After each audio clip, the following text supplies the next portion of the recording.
Hello and welcome to the Shed Sounds Media YouTube channel.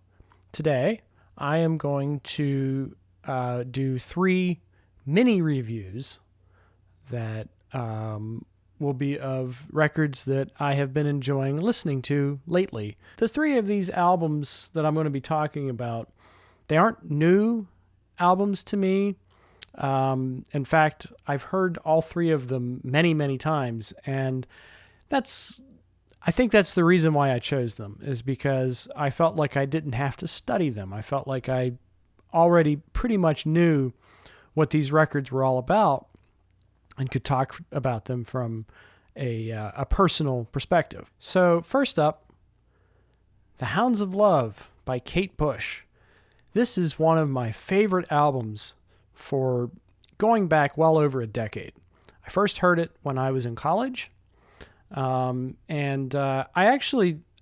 came into Kate's world through The Dreaming, and specifically the song Get Out of My House. That was the one that I first heard and kind of made me realize what she was all about. But this album is fascinating, and I would say that, while I understand why some people might prefer The Dreaming because it's more experimental and definitely, unique, this album, I think, is better at showing the 2 distinctive sides of Kate Bush. This, of course, is something that could only have been done in the vinyl era when you were thinking about side A and side B and 20-minute programs. So with side A, you get 5 amazing hit songs that, topped the charts back in the day. You have Running Up That Hill, A Deal with God, which is to this day her signature song. And I think most people, if you ask possibly what's your favorite Kate Bush song, they may say this one. And especially given that it's gotten some attention from being featured in the Stranger Things. I'm glad that Kate's music is getting out there. In fact, I just heard Running Up That Hill in a supermarket the other day. But the title track, Hounds of Love, which is wonderful and has that chugging cello part. The Big Sky, which is perhaps in some ways an outlier on this album because it feels like it's more kind of upbeat and dancey, whereas a lot of this album is more melancholic. Yeah, Mother Stands for Comfort, which I'm not sure if that was a single, but it is a beautiful song. And finally, Cloud Busting, which I think is one of her greatest. And it may be my favorite song on side A overall. I think Cloud Busting is absolute masterpiece in terms of just talking about a single song. Side 1 is some of her biggest songs ever released. A perfect Kate Bush 80s pop era EP. But then on side 2, you have a single program. It's called The Ninth Wave. And this is a single side-length suite that is about a woman floating down the river in between life and death, and her whole life sort of flashing before her eyes. And this is hair-raising, chilling stuff. Currently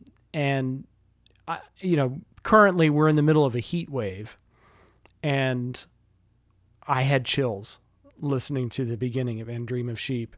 And, you go from these kind of melancholic ballad type tunes, and you balance that with pieces that are horrifying, like Waking the Witch. Waking the Witch is so creepy, the deep voices and the shouting, and it feels like a Hammer horror film or a film like The Innocents. Speaking of which, a song like Hello Earth actually samples a bit of Werner Herzog's Nosferatu. It's very solemn and moving. If I could pick one word to sum up this album, that would be it. It's moving in a lot of ways.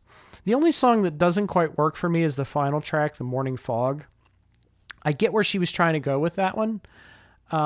She was trying to end on a high note, I suppose, go out happy. But there's something about it that doesn't quite work for me as an ending. It's kind of anticlimactic, but I think on its own, it's still a beautiful song. It's just, after everything that's come before, particularly And Dream of Sheep, Waking the Witch, The Jig of Life, and Hello Earth, it does feel like kind of like a also ran song.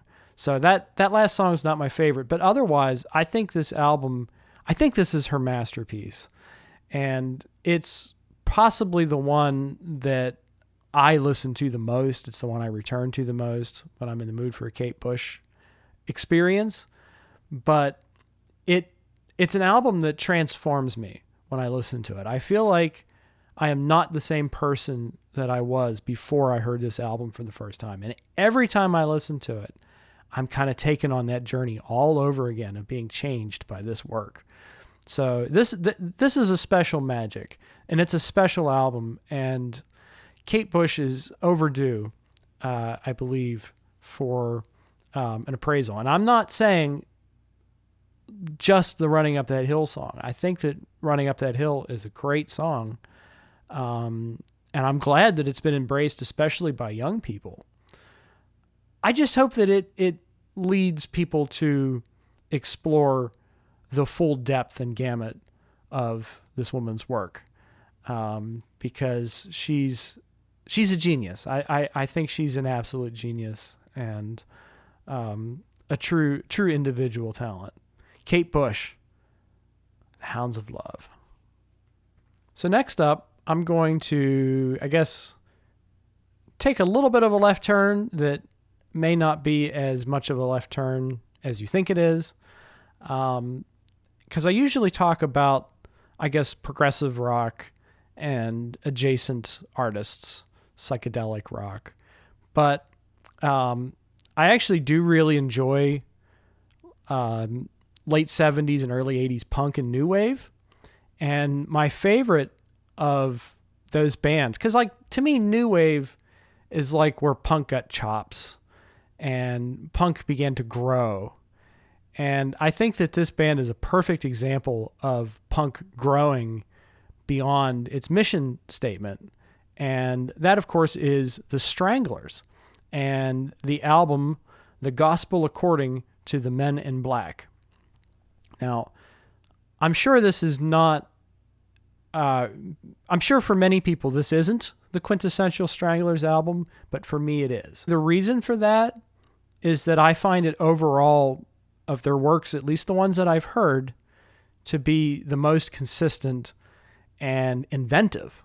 This album is so creative. You know, you have this story, this loose concept about aliens coming to Earth, and you combine it with the bass-driven snarl of the Stranglers, and you end up with something that's totally unique. This is a band, they're like punks and greasers, and the keyboard player is a prog wizard. Like he looks like he could have been in Rainbow or any of those sorts of bands. And you kind of hear influences of things like Can and their album Monster Movie. You can hear influences of Captain Beefheart and the Magic Band and Lick My Decals Off Baby, or even Clear Spot.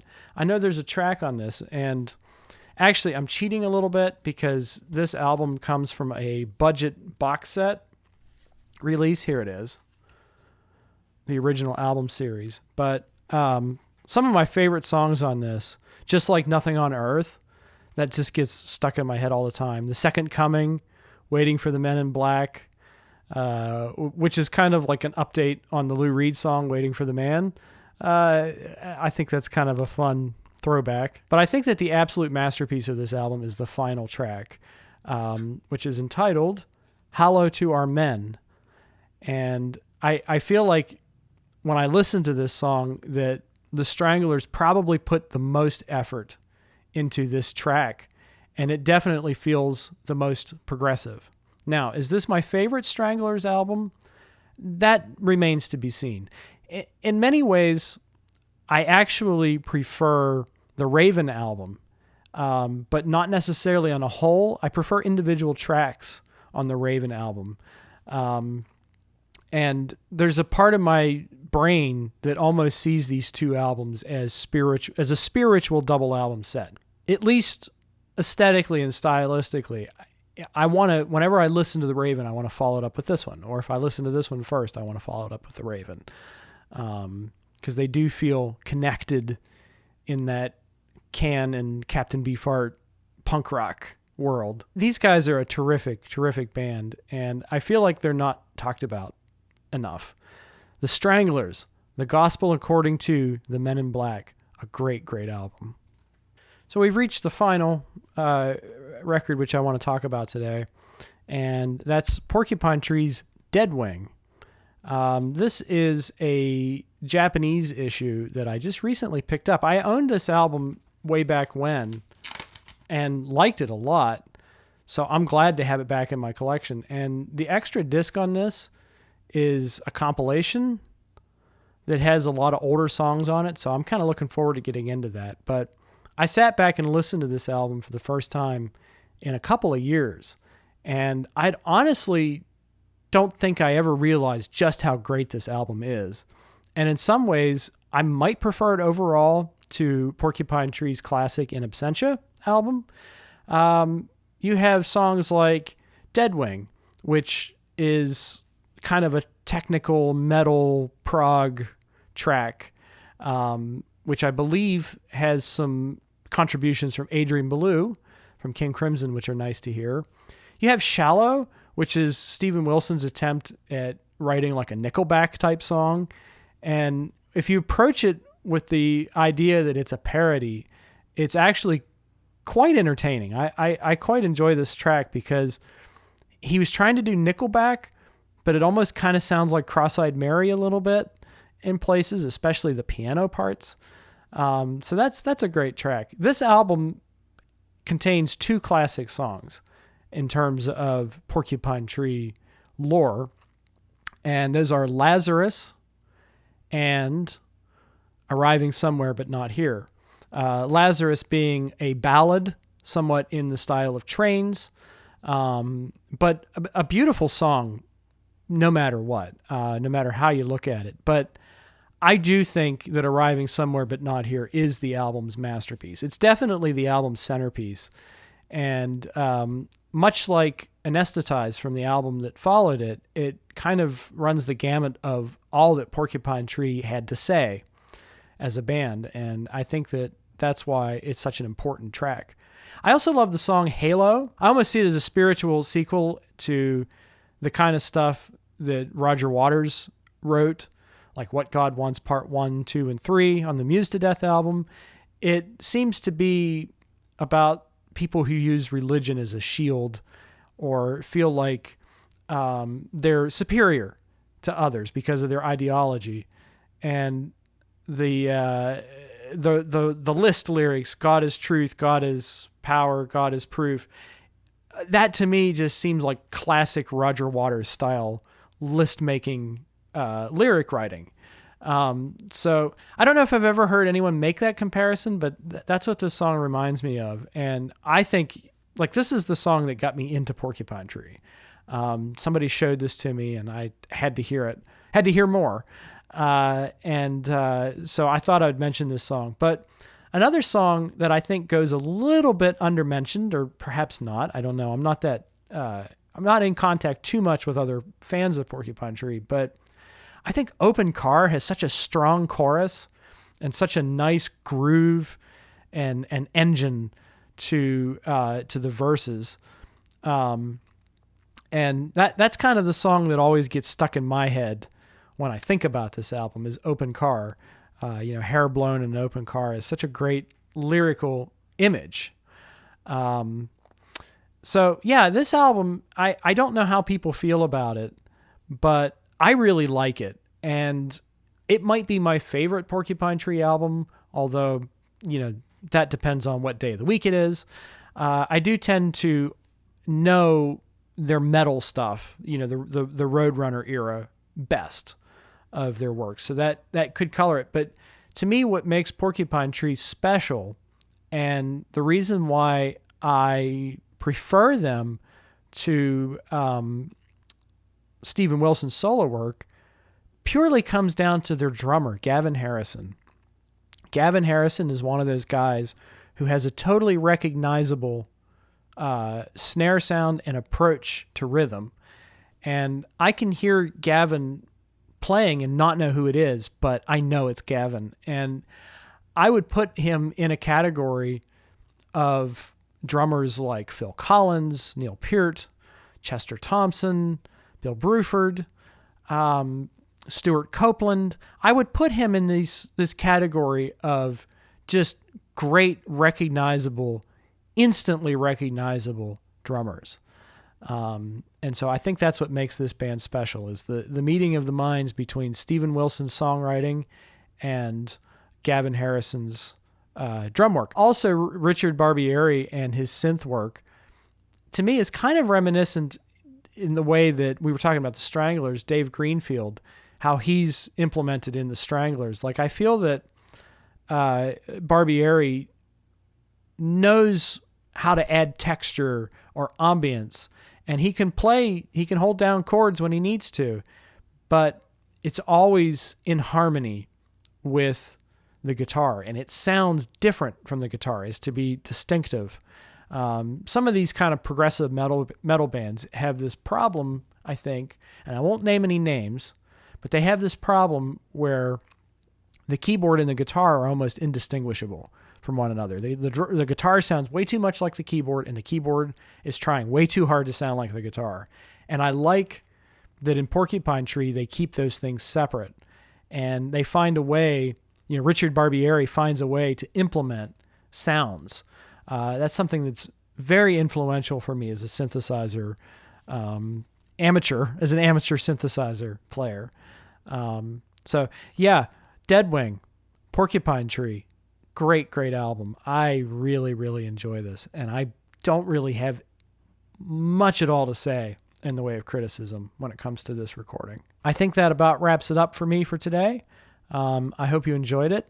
You'll have to let me know if you like this kind of content, and if you want to see me do more of it. It seems to be doing well in the shorts, so I kind of had the idea to create something that was more long form and then cut it down.